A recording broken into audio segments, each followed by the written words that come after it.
to thank you all for joining us today for our Roomvo University webinar.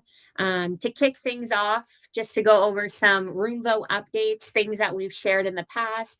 Emails have gone out, but wanted to just make sure that everybody is aware of our Roomvo Pro CRM. It's a free CRM that every Roomvo user has access to.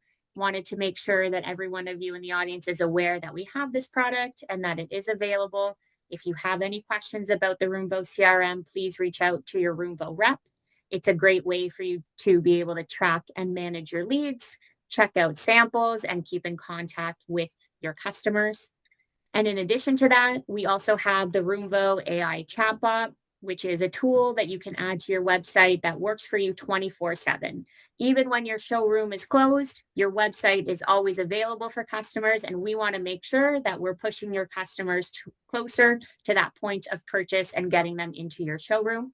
The AI chatbot, it's $50 a month, and it's trained on content available on your website, as well as any documentation that you want your customers to be aware of. If any of you are interested in learning more, feel free to reach out to me or your Roomvo rep following our webinar. We'll be happy to get you set up with any one of those products. And with that, I wanted to introduce my amazing co-host, Jim. As I'm sure you are already aware, Jim is an internationally known trainer and coach for flooring dealers. He's also the founder and president of Flooring Success Systems, a marketing services and coaching program for flooring retailers. Since 2007, thousands of retailers across the US and Canada have relied on Jim's methods to get more customers, get higher margins, gain an unfair advantage over the box stores, and live the lifestyle they deserve. He's also an avid skydiver and just recently completed a 4-day backpacking trip. Welcome, Jim. Thank you so much for joining me as always. Appreciate having you here. Thank you so much, Reed. And we were just discussing, I think we're coming up on our 5-year anniversary of working Roomvo and me working with Roomvo for the Roomvo University webinar series. I think the 5 years is coming up in the fall. And it's just been such a great honor and a lot of fun working with you. Reed is an awesome co-host, and we always look forward to the being able to do these with you and have our great guests on and bring fantastic information that help dealers grow regardless of uncertain times and turbulence in the market. So thank you so much, Reed. Of course, happy to have you here. And to get into it, what if your customers saw you as the go-to expert before they ever set foot in your store? And what if they already knew, liked, and trusted you because they'd been watching your videos? Our guest expert is Robert Galvin, a full-time flooring professional who works in his family's flooring business and has built a wildly successful YouTube channel on the side. His channel now gets watched every single day. He's got over 25,000 subscribers and his videos top 1 million views. He recently spoke on this exact topic on how to build your brand using YouTube to a packed house at the Services Expo. And Robert has built a brand that attracts attention, builds trust, and creates real revenue opportunities. And during this webinar, he'll teach you how you can do the same thing. Robert, thanks so much for being here. Really appreciate you taking the time to join us for our webinar series today. Thank you for having me and for the very flattering introduction. I would not have used terms like wildly successful about myself, but I'm certainly striving for that in everything I do. Amazing. Well, we're super impressed on the Roomvo side. I know that our audience is as well. We had over 165 retailers register to participate today. So I know that they're definitely excited to hear what you have to say. Maybe to kick things off, can you share a little bit more about your background in the industry and maybe a little bit more about your family's business? Yeah. So I grew up in the flooring business. My dad started our company back in 92, 93 timeframe, and we were an installation firm. Home Depot had approached my dad when he was kind of in his infancy stages, and he helped build the Home Depot installed sales for the state of Arizona And then we were basically doing installs for all of the big boxes, which led to the formation of a couple additional companies, and then we spread into the retail side of it from there, having our own showroom and dealing directly with the consumer to take full control of the start to finish process of remodeling. So I grew up, starting as a kid, just in charge of keeping the warehouse clean, chores like loading up the installers at 6 a.m. in the morning, and then just progressing from there into the sales side of our business as I graduated from high school, went through college, and just have kind of continued to grow in different aspects of our business. But one of the things I tell people all the time when the topic of the YouTube channel comes up is that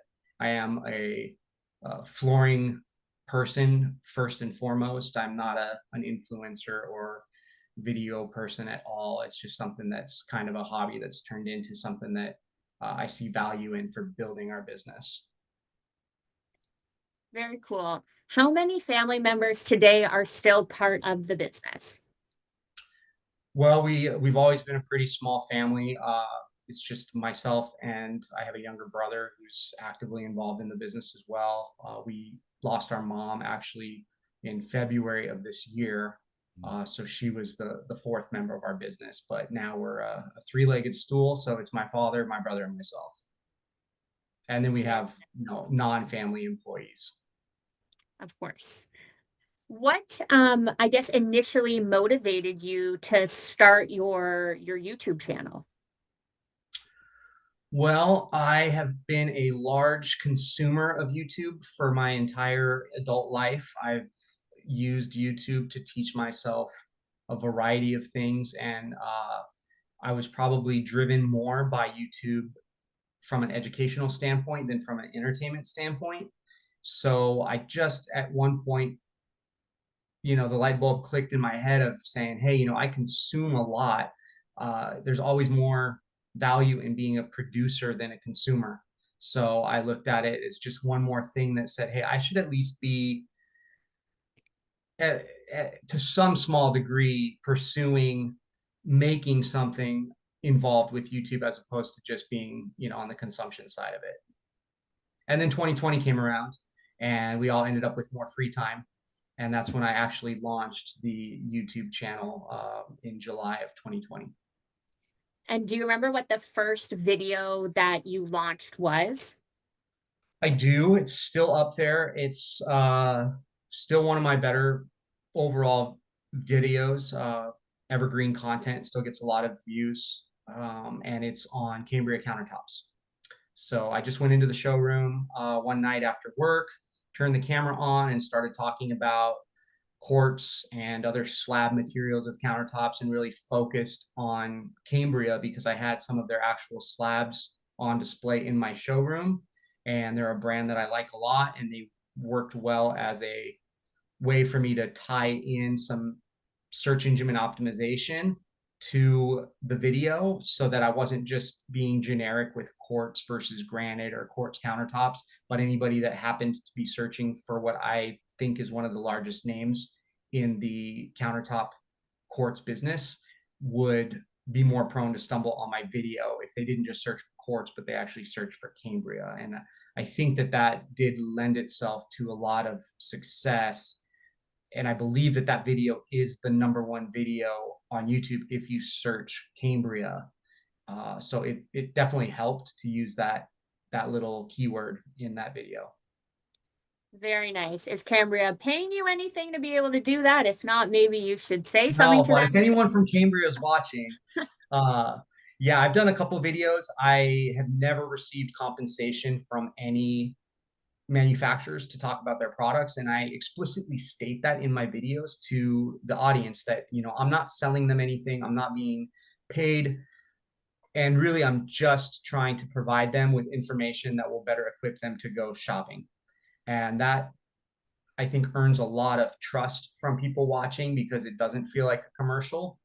I can always do calls to action from there, but I start out with the frame that I'm trying to provide something, not receive something, through every one of my videos. Now, I have had, as the channel's grown and my audience has grown, been able to see where a lot of additional opportunities come from, and a lot of brands have reached out to me to either provide me free product, to review their product, to actually pay me a flat fee to sponsor a video that I focus on their product, or to become an affiliate where I can sell their product and receive commissions from it.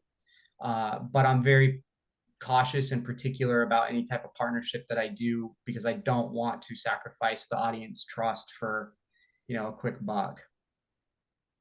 Yeah, and I'm sure that your audience probably really appreciates that because it's probably more genuine when it's products that you've selected from experience that you've had with those brands or those particular products versus it being like a paid type of partnership. Yeah, and I'm pretty explicit with the fact that I have my own preferences and there's brands that I like, but I also say, hey, I'm not here to endorse any of those. Your market and where you're at, you need to go and do your own research. I'm just trying to equip you with the right questions to ask. So when you walk into a showroom, you can better determine who's really professional and going to handle your project well. If they can't answer some of these questions, that might put up some red flags. And I know that I'm going to get a percentage of those viewers, but that I'm also talking to an audience that's 70% of the audience is in the US. And I think on average 1 to 2% of that audience is actually in Arizona. Understood. So I'm curious to know. So you mentioned you started the channel back in 2020. You're the sales director, but also, have amassed 25,000 subscribers over the years. How did you find the time to be able to, run the sales side of the business, but then also dedicate to building out your YouTube channel? Well, I have no wife or children, so that probably helps. But it's actually done completely and 100% outside of my normal business hours. So I don't take away from my day-to-day business to create these videos. A lot of times I'll load my camera up and my little ring light stand in the vehicle. And if I feel pretty well, energized at the end of the day, I'll hang out, throw that up, shoot some video for maybe an hour or two. And then, I might on a morning with a cup of coffee, sit down and do some of the editing. Most of my videos on the long format, videos that end up being 10 to 20 minutes long, I'm generally spending maybe 2 to 5 hours maximum on the creation of those videos. And in some cases, it's less than that. With the shorts, the vertical format, the type of videos that you not only watch on YouTube, but you can watch on Instagram, on TikTok, Facebook Reels. Some of those videos I make in 5 to 10 minutes. And the one that I most recently made was just a real quick video based off something interesting that I saw walking into a home, and it amassed about 25,000 views in 2 or 3 days. And got 10 new subscribers to the channel. So varying degrees of effort involved with making the videos, and it's not always correlative to what type of results that I'll get, whether that be views or subscribers. But there's just so many different directions that you can go and kind of experiment with as to what feels like a natural, authentic part of your business that you can share with an audience. So you've mentioned a few times, Robert, evergreen content and how it can position you as a local expert. Will you kind of unpackage what do you mean by evergreen content? Yeah, evergreen content just means something that you can put up once and stays relevant for years to come. So if I was to do a channel that was just talking about current events, or I wanted to make a video that was titled, top 10 kitchen trends to expect in 2026, then that video is going to be at its absolute peak at the beginning of 2026. And it's going to start to decline in value as we get closer and closer to 2027. That doesn't mean that all views will stop after that, but it is going to be a very dramatic drop off versus something that's more general, how to pick kitchen countertops. If I stick to something that's somebody watches today, somebody watches next year, nothing really changes in the type of information, then that video might actually do better 3 years from now than it does for the first 6, 12 months. And I've had videos that started really slow and then 6 months later exploded. So evergreen's just something that you expect can stay relevant for perpetuity. Well, for somebody that's limited on time, especially like a busy floor dealer, that evergreen content really plays into this strategy, being able to do this on top of running a business. You're not having to crank out a ton of content about today's, special event or whatever. So I love the idea of evergreen. What are some of your strategies for coming up with engaging content that people actually want to watch? So I would say the first thing to kind of lean on is to copy success and see what other people are doing that is getting views, because it helps you identify what there's a demand for.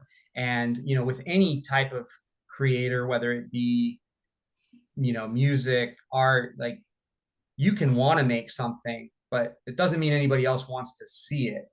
And I like to use the example, the Beatles didn't start out with Yellow Submarine. They did Yellow Submarine years later when people already loved them. But you hit the things that are more popular and have more of a mass appeal first.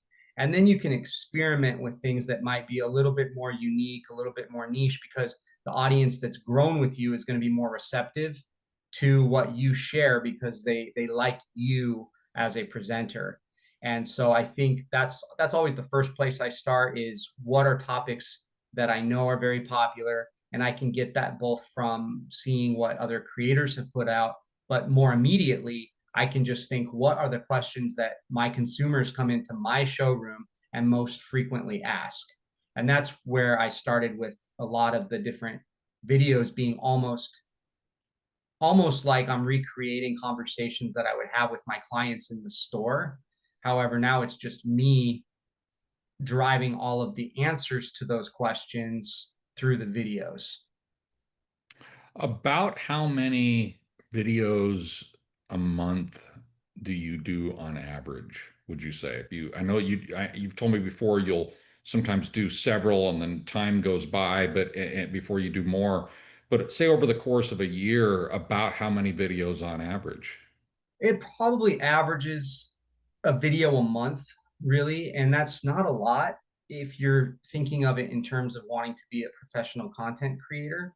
However, for me, as something that's manageable and sustainable on the side, that's something that I'm comfortable with and I can keep up with. And quality over quantity is definitely the way to go. So 100 really poor videos in a year is not going to help you. You want to really focus on delivering the most value you can in whatever you're putting out there. Well, you've shown, I mean, there are a lot of, influencers and what have you that are cranking out multiple videos a day. And they're playing a different game. And it's important, I think, to separate what they're doing from what Robert is doing. Because if you're a busy flooring retailer, you don't have time to you don't have time to dance on TikTok, 3 times a day. And but you've demonstrated, you've got over 1 million views, some of your videos, you've got over 25,000 subscribers, and you're doing a video a month. About what's the time, how much time a month, if you're averaging a video a month, about how much time per month are you dedicating to that? Yeah, I mean, less than 10 hours for sure, Okay. but in some cases, it may be 3 or 5. And there's times that, I just take a breather because I've got too many other things going on. And the beautiful thing is I continue to reap the benefits of the work that's already been done. So you do want to strive for some level of consistency at whatever rate you're comfortable with, but you don't have to panic. I mean, I certainly don't. If a couple months goes by and I just didn't have an opportunity to upload something that I was excited to share, or I felt like it was really valuable. So there's a lot of flexibility in how you approach it. Okay. A lot of people think your videos need to be, under 2 minutes or short in order to get viewers. But you and other YouTubers are proving them wrong. Tell us what a long form video is and what kind of long form content people will watch. Yeah, the vertical short format videos had a really big heyday because TikTok came out. And so the other media sites, YouTube, Instagram, Facebook Reels, all rushed to try to compete with it. So they really incentivized putting out quick, short videos so that they could populate enough that they could try to keep TikTok from just totally taking over. However, what that did was it swung it so far that direction that then there became more of a demand for long form content. And long form is going to get you an audience that has a greater attention span, is probably looking more for specific information as opposed to, what we call doom scrolling, where we're just swiping through and, you have to keep somebody's attention for at least 4 or 5 seconds or you lose them to the next thing. So the long form, I think, is much better for building a more loyal audience and building your brand. But the short forms are great for populating a lot of videos early on, having more overall videos up, getting a really good opportunity to just practice the process of actually making a video. And if you fail, we'll say, or it doesn't lead to huge results, there's a minimal investment in your time and really no money to do that. Some of the bigger channels that are doing it have whole teams of people, if that's what their focus is. But like you said, for most of us, we're not looking to be gimmicky about it and do viral dance trends in our showrooms. We're looking to really build our brand and build trust with potential consumers to have them select us when they go to shop. So think about somebody, like you said, the doom scrolling where you're just looking for the little, I don't know, mental snacks like popping M&M, Skittles or something, versus you're providing a full meal around. If somebody looks up, how to install a ceiling fan, they're not looking for 30-second entertainment. They want a specific kind of knowledge. And from what I'm hearing you say, that's what you're giving them. Yes, and you use that as an example. That's my number one video on YouTube, and it's funny because my company is the floor store. I'm in the flooring business, and my number one video is on something on the ceiling. But what I looked at was, reaching an audience that's adjacent to the things that I do. They're gonna still, anybody that's worried about installing their own ceiling fan probably owns their home or is responsible for having to make changes to their house. If it's something they're calling their landlord for, they're not as likely to be a consumer of mine. So anything and everything that was related to the house, I view as something that's worth me reaching out on. And I've had a lot of customers that watched other videos of mine after maybe stumbling on something that was not specific to flooring. So the attitude of trying to provide information and help as opposed to just silly entertainment, I think there's a place for both. But in terms of really establishing yourself as an expert, you need to have some element of professionalism in what you're giving to the audience. Agreed. So let's shift gears a little bit. Robert, do you mind walking us through your YouTube channel and giving us tips and showing our audience how, they can start their own channel? Yeah. So the first things we need to do here, and you can make sure I'm doing this correctly. You guys seeing my screen now? You bet. Okay, awesome. So here's my, we'll call it splash page. If somebody wanted to go and just see my actual page on YouTube, but you've got to pick, a name for your channel. For most people, it might be either their own name or their business, but you get to choose what that is. And then you're going to see down below the videos that I have, and it'll have my videos, which is going to be all my long form. And then the shorts is going to be a separate tab that shows all the short form. And so, here was the one that I most recently uploaded. And I walked into a home. I was measuring some bedrooms for carpet. And right in the middle of the room was a huge termite tunnel coming up through the carpet. And so I thought, well, that's kind of interesting. So I was taking some video and photos of it for our purposes, as well as saying, hey, this could be something that brings people to my channel just from the entertainment standpoint, and then introduces them to more of what I do. So some things are, a little bit experimental in terms of what you may decide to share, but I generally am looking to provide a little bit of entertainment and mostly education and information for people. So shorts you can make on your phone, and that's actually the best way to do it because it's the vertical format. They're quick and easy to edit. There's applications that are free that you can use on your phone to actually splice the clips together, record the audio, even add some background music. And you don't even have to worry about making thumbnails or anything to market the video. Whereas with the long form videos, you not only have the videos to make, but you need to create a thumbnail for it, kind of the book cover that helps to convince people to click on that.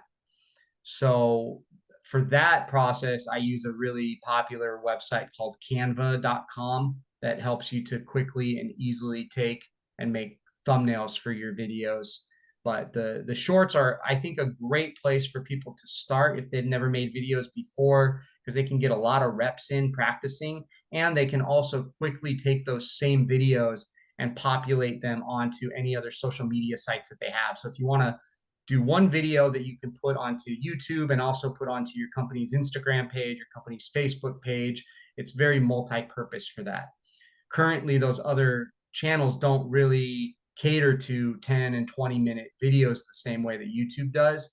So that's something that you have to be a little bit more prepared to invest some time in if you've never done it before. And then one of the other things that you had asked me was, how do you come up with ideas? On the backside of YouTube, as you grow as a creator and you start to put more and more up, it helps them at YouTube to get a better understanding of your audience and help to give you new ideas for what your audience is already watching. So on that, there's actually, the AI tools are becoming more and more prevalent, but I can go in here and say, spark an idea, and I do LVP flooring, and I click get suggestions, and it'll pop up some ideas for videos. And you can see it'll tell me very popular topic with your viewers. Right now, pretty much anything with LVP tends to be pretty popular, but I might take a different approach and be more specific. One of my really good videos on LVP has to do with, what do you do if you want to put LVP on stairs? So it's kind of niched down a little bit more specific to one type of application for LVP, that if somebody happens to go on YouTube and include the word stairs, they're going to be more likely to come across my video. So you can take really broad topics and kind of niche it down into something that maybe is your specialty at your business, or something that you think hasn't been properly addressed yet based off the amount of inquiries that you see people, bringing that to your attention in your own store. And that can kind of help with idea generation. But the more active that you get, the more that these websites help you, because they're invested in your success. You're kind of a product for them that they're using to get advertisers on their website and make money. So that's that's some of the approaches to how I kind of get started with an individual video idea, as well as how you can quickly start to populate more and more videos if you're just getting started with that endeavor. Um, Talk about your thumbnails a little bit. I know that those are important. They're kind of like the ad for the video. Will you show us your thumbnails again and kind of walk us through what what makes a good thumbnail? Yeah, so a thumbnail should do something different than what the title of the video does. And here I'm now on the website Canva. And so you can see in this video, I showed people how to change out a shower head. So I give a before and an after on this particular one. It's got, a couple little things, graphics on there to create a little bit more of a eye-catching element to it. But the title for that video was how to change a shower head beginner's guide. So, most of the things that you're going to be addressing are going to be for beginners, because experts aren't going to need to spend a lot of time watching videos on something. But the thumbnail should add to the title. It should, in some cases, just like the title, maybe pose a little bit of a question or spark a little bit of curiosity from the viewer, and give a clear and accurate idea of what the video is about. So I advise against what we would call clickbait, where you're putting something on there that's designed to be maybe borderline controversial, or will do a really good job of getting somebody to click, but is really not what the video is actually about. Those tend to drive audiences nuts because they feel like they've been lied to. So hopefully that gives a pretty good idea of what I mean. But again, this is an example how to assemble cabinets. The title was a little bit different than this, but they both kind of support each other to give a very clear idea of this is what the video is about. If you need help with this, this is the video for you. And Yes. these can take just a couple minutes to create. Yeah, and I think what's great about these is that they're really catchy. It's kind of like packaging. Like as a consumer and you go shopping, you see things in the grocery store on shelves. Your eye is typically drawn to things that are eye-catching, and lots of what you have here for your thumbnails, you're using bright colors, they're a little bit more whimsical, they're cool and exciting for the consumer, and it makes them want to click on that video even if they just briefly read what the title of the video is. They get all of that from the thumbnail. Yeah. And this one here, where I have luxury vinyl plank killer, that's probably about as, we'll say, clickbaity as I get, because I'm kind of suggesting, hey, like, is this it's a very bold claim or suggestion, but it's still in line with what the video is about. And it's designed to create curiosity, to get them on a video that's actually going to deliver on what the title says it is. Absolutely. And These look fun to click on. You kind of want to click on these. Yeah, and some channels approach it with a lot more uniformity among all of theirs. And I think you and I talked about this, Jim. I kind of experiment a little bit and I tailor it towards what I think is most appropriate for that specific video. So there's not a degree of consistency throughout the thumbnails. There's a lot of trial and error, but they're all thought out for what I think sells the actual information inside. Yeah, you've done a I think good job. what's great, I was gonna say about the content too, is like just like the diverse range of content. The home improvement space, like you said, if somebody's, looking to install their own ceiling fan, that person might also be the person who's going to be the one that purchases flooring or even install that flooring. And having, diverse videos on your YouTube channel is kind of similar to the diverse products that you would have in your showroom with Cambria countertops and different flooring products. Starting off with one thing for that customer, but being able to branch out depending on what their interests are and kind of what content they're looking to consume. So you kind of give them everything they need right on one channel. Yeah, and sometimes one video gives me a lot of insight from the audience because they go down in the comment sections and they ask you additional questions. And if some of the same questions pop up, or you get a large enough variety of questions that you're like, hey, my audience just gave me 5 new video ideas. And maybe this video was just the launch point to better determine what next video is going to more precisely hit my audience's questions. And then that's the video that really does well. So there's so much that, like, once you get started, it starts to just spread out, and a lot of the ideas build themselves for you. What Very cool.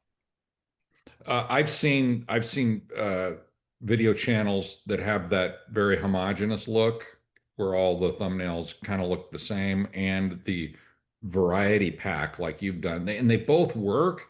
I just you're very good at this. You've created very compelling thumbnails, and if anybody who's watching this, you're wanting to I can't overstate the importance of the thumbnails. They're really important.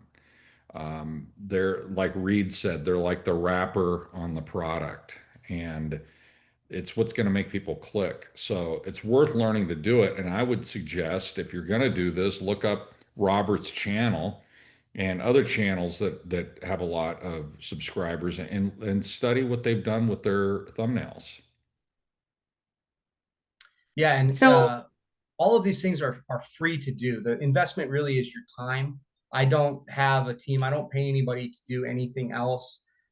So this doesn't replace your advertising budget. It doesn't replace your marketing. This is more brand building. It's separate from what you use as your advertising for your business.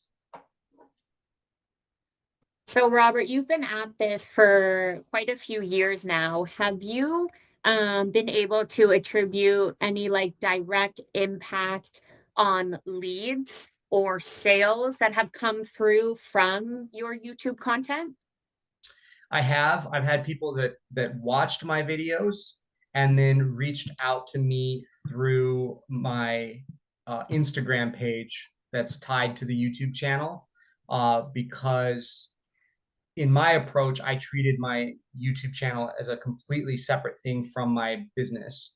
But I do mention, where I'm located, and so people who are looking for help in my area are able to reach out to me. So I've had a few that did, and then came into our showroom and ended up working with us, and it was, as you would imagine, a huge boost to the relationship that we had before we ever met. So that job was almost closed from the moment they came in the store. I also separately had a customer that was in our showroom, and I happened to walk into the store. She was actually working with my brother, and when she saw me, she was like, "Hey, I know you." She says, "I've watched a bunch of your videos, and that's how I determined which product I was going to buy." And so she was really cute, and she actually told me, she's like, "I feel like I'm meeting a celebrity right now." She's like, "I've watched like 5 of your videos." And so we got that job. We did a couple thousand square feet of laminate flooring for them. We did a fireplace backsplash for them. We did some other work in that house, and then they ended up selling that house. They had a rental and then the new house, and we've done work in both of those as well. So even from me not actively talking about my company on YouTube, I can still attribute a lot of sales to those videos. If somebody approached it with actually tying it to their business, and again, not treating it like commercials, but making it very clear that you're trying to reach people and invite them into your store at some point in the video, then yeah, you can definitely expect that this will help the business. I told Jim, though, that, and I think he said he liked the way that this was stated, your advertising and your marketing is like watching grass grow. It's much more instant gratification. You can seed and you can see it start to sprout in 3-4 days. And content creation for the purpose of building your brand is more like planting the tree. It's going to take longer before you really start to see that grow, but it's going to grow to be much deeper roots, much stronger. And, in terms of your business, if you're in it for the long haul, you have to be doing something for both short term boosting your business and long term boosting your brand. That's a really good point. And, a few things I want to mention that I think should be obvious is the trusted advisor positioning. Okay. The woman comes in, she considers you a celebrity practically because she's seen you on YouTube. It's like the old as seen on TV, logos you would see. So that trusted advisor positioning, and it also extends to you're doing videos that don't have anything to do with flooring, but it's still cementing your trusted authority positioning in all things having to do with remodeling.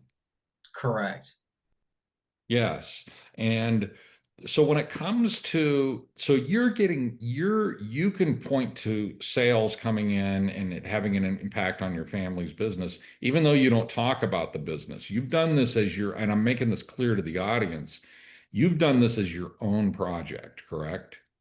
Correct. I treat this as a separate business that kind of helps to feed things to our first business as just a byproduct, but not a direct part of our actual business. So if you had, Jimbo's Floors remodeling channel, I'm just shooting from the hip here, and you had it at where it actually was tied into your business, not and doing like you say, don't do 20-minute commercials about your business, but you do the exact same kind of content, really helpful content, but they see the channel name and your name. It's, Jim from Jimbo's Floors is doing this tip on how to install ceiling fans or how to, seal the cement in your garage or whatever you're covering on that video. Talk about, what do you think of that approach, Robert, for people who do want to tie it in to their business? Yeah, I think you kind of have to decide if you want to be the literal face of the brand. And if that was the case, then I would, consider a channel like Flooring Jobs by Jimbo. And maybe my channel is me taking people through a 3-day job and start to finish. And if I'm heavy on the install side, maybe that's what my focus is. But in that video, I'm taking them through the process, I'm sharing, I'm informing, and then I'm telling them somewhere in the middle end of the video after I've already given them a bunch for free. And by the way, I'm Jimbo Floors. We're based out of this place. If you want to have a professional handle this, come see us down here in Topeka or wherever it is. But I'm only telling them that after I just gave them a bunch of education and entertainment for free. And so then that, again, it allows you to establish yourself as an expert, and the people who are potential consumers in your actual area are almost 100% certainly going to come and see you. It's because you're going to be the guy in their area that they feel like is a little bit of a celebrity status, and B, there's an instant familiarity and they trust you. And with us in our business, I feel like we've gotten enough practice, that it's not a hobby anymore, and you want to make money and you want to do business with people that are really excited to do business with you. And people that come across content like that are gonna be really excited to do business with you. I'm not having to twist their arm to hire us. They're enthusiastically doing it. And those are the best possible customers that you can start with. They're going to be more forgiving if there's mistakes along the way, and they're going to be a little bit more receptive to advice that you give them, realistic expectations that you set. So yeah, like you said, establishing yourself as the expert just helps your business in countless ways and really, really improves the path that you set yourself on with each customer.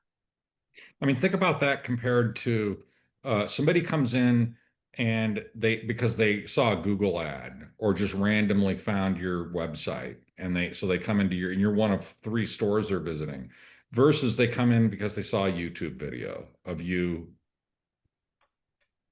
being an expert. When they come in after seeing you be the expert, it sounds to me, Robert, like it's more like getting a referral from a trusted friend. Yeah, yeah. In some ways, it's more valuable than a referral because a lot of times the referral you haven't met yet, but with the YouTube video, they already feel like they know you. Mm. And if you are doing it where you're the actual person in front of the camera, then they do know you because your personality is going to show through in addition to the type of content that you're talking about.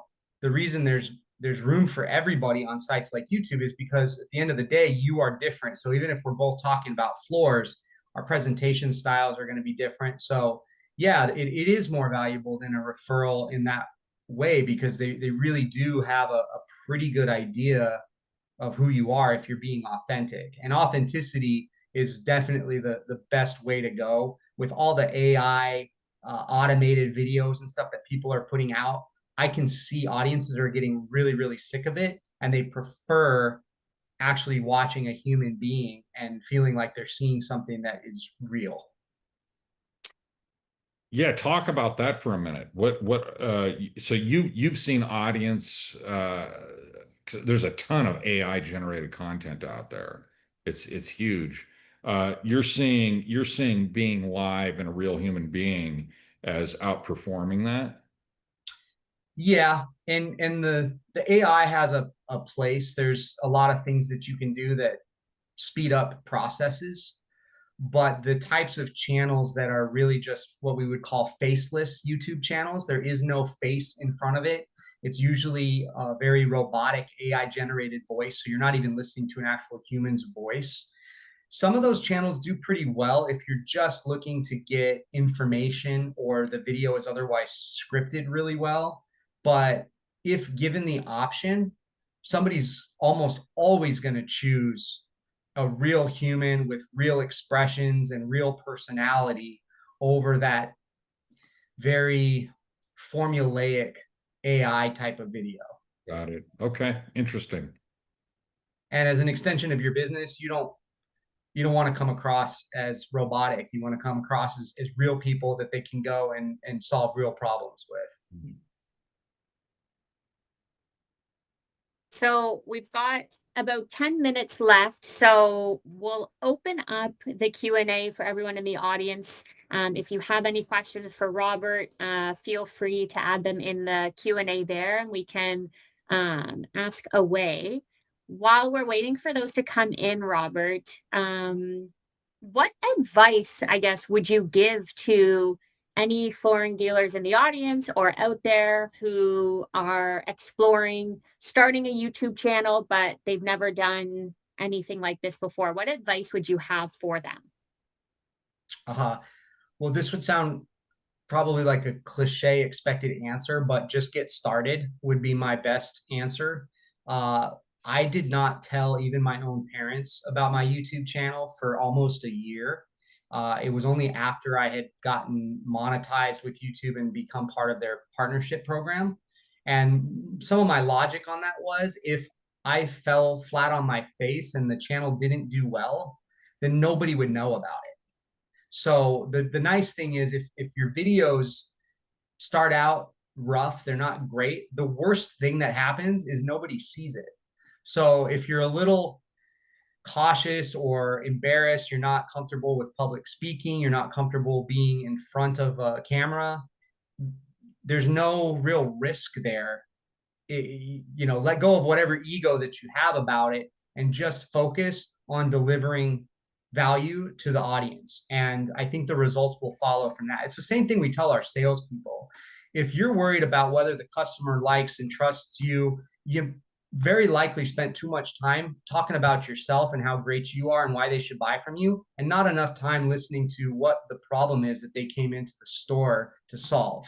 So when you get out of your own head, you don't worry too much about failing, and you just worry about what are the things that I can try to solve for people. And you're very focused, just like you would be on a customer in your store, on delivering value to your audience, then your successes will be much greater, and your failures just, they're only going to be lessons that help you get better for the next one. I like that. Can definitely learn from your mistakes and improve, moving forward. I feel like that really applies to anything. We do have a question from someone, and it's, have you ever had any issues with people, I guess, helping you in the videos? Maybe it's coworkers or family members being a part of it. Have you ever had issues trying to get people to participate? So there's not a single video that I have that actually includes anybody else. They're all videos that I've done with just me. And one of the benefits of that is I'm not paying anybody else for their time. I'm not having to get any type of disclaimers for me to not have them come back later and say, I don't want to be up there, and take that video down. If you are going to incorporate somebody else in the video, I would say that you need to make sure that you have some type of a release that tells them, hey, you're giving me permission to be up here with me. You know what the purpose of this recording is for. You know where it's going to be, so that they can't come back at you later and say, hey, I didn't give you permission to put me up on the internet. So that would be a valid concern. And I've had a couple clients that I've considered approaching because I did a really cool, unique project with them, and I would love to incorporate that into a video. And at a point that I end up doing that, I will certainly have them do a video release form, so that I'm saying, hey, this is for my YouTube channel. You know what we're doing, and you're giving me permission to have this up for as long as I choose to. And you're also not entitled to any of the compensation that this video makes. So if I, pay them a flat fee or something to do it, I would have that very clearly drawn out. Right. It's important, I guess, to cover your bases in that regard so that you don't have to worry about it down the line. We have another question, and it's, how do you deal with negative comments and attitudes that maybe want to contradict how you're doing something in your video? Have you ever had to deal with that in your comment section? I've had, I think one of my favorite comments was somebody responded, "Don't listen to a word this mutant says," uh, which I think I pinned that. I think I pinned that comment so that it went to the very top of the comment section. And some YouTubers call that the pin of shame, which is where you just, instead of letting somebody troll and attack you, you take it with a very lighthearted nature, and you actually highlight it. And so I've had a lot of people that just legitimately will go on and they'll say, I like what you said here, but I disagree with you on this. And then it opens up great dialogue, and we end up going back and forth, and other people chime in. And that's great value additionally to the audience. On some of them, I have had one person that went on and they just flat out didn't like me. And then they let me know that. But a bunch of other people went on and defended me on my behalf. So I have pretty thick skin. My feelings aren't easily hurt. Nobody on YouTube can attack me, any worse than somebody probably has in real life at some point. And the biggest thing is all interaction is still activity that's happening around your video. So when somebody goes on and posts a negative comment, what YouTube sees is, oh, this video is getting comments on it, and that actually helps you. So I don't get frustrated about it. I'm more frustrated if somebody makes a comment about how I didn't address something that I'm like, dang it, I really should have talked about that. But then that gives me an idea to do a follow-up video. So those are the types of criticisms that I'm going to put more thought into on how do I improve. But you're also just going to get people that for whatever reason just don't like you, and those can still be helpful to the channel.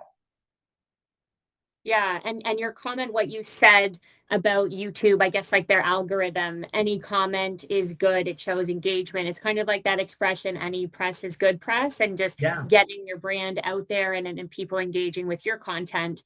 helps move you guys up in your local search and YouTube search. So definitely positive overall, regardless if, maybe there are some trolls that are leaving some funny comments in the Yeah. comment section. In our business, if you talk to 10 different installers about a particular method of installation on something, you might have 5, 6 different ways that they like to do it. So that becomes a little bit of potential controversy, and controversial takes, hot takes on things are, I think, actually a really good idea, because it will create more discussion, more dialogue from people. Now, if you're giving just flat out bad, wrong information, that's different.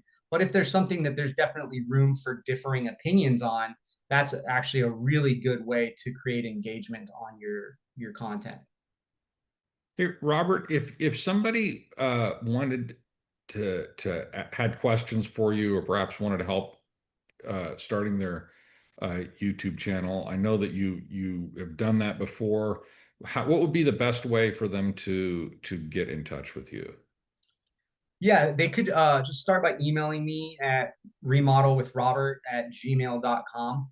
And that would be the easiest, quickest way. And I'm pretty good about seeing and responding to those emails. Okay, can you say that email address one more time? Yeah, remodelwithrobert@gmail.com. And that email address is actually on my YouTube page as well. Great, thanks, Robert.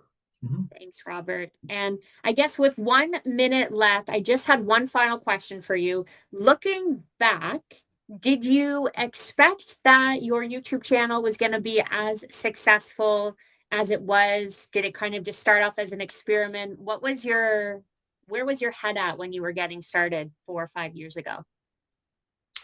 Yeah, no, I did not. And I would say that's one of the things too, is anytime I start an endeavor, I try to have somewhat of an idea of what I define success as, so that you can recognize it when you get there. And I'm also somebody that's always wanting more, just that's a natural tendency. But uh, I tend to just do things that I believe in and that I think are worthwhile efforts, and then the results tend to follow. So I didn't worry too much about trying to reach a specific number of subscribers or anything. I really did just focus on the quality of the content and trying to deliver something to the audience. So again, I think it just all goes back to, the more that you focus on yourself, the worse off you're going to be. The more that you focus on others, your customers, your audience, your friends, whatever it is, when you're more outwardly focused than inwardly focused, I think everything improves. So I'm celebrating each milestone, I think, at a humble and appropriate level, and just continuing to try and get better with each new video that I put out. That's awesome. Well, thanks again for joining us. This was incredibly informative. We had some great questions from the audience, and we really, really appreciate your time. For everyone that participated, thank you so much for being here with us today.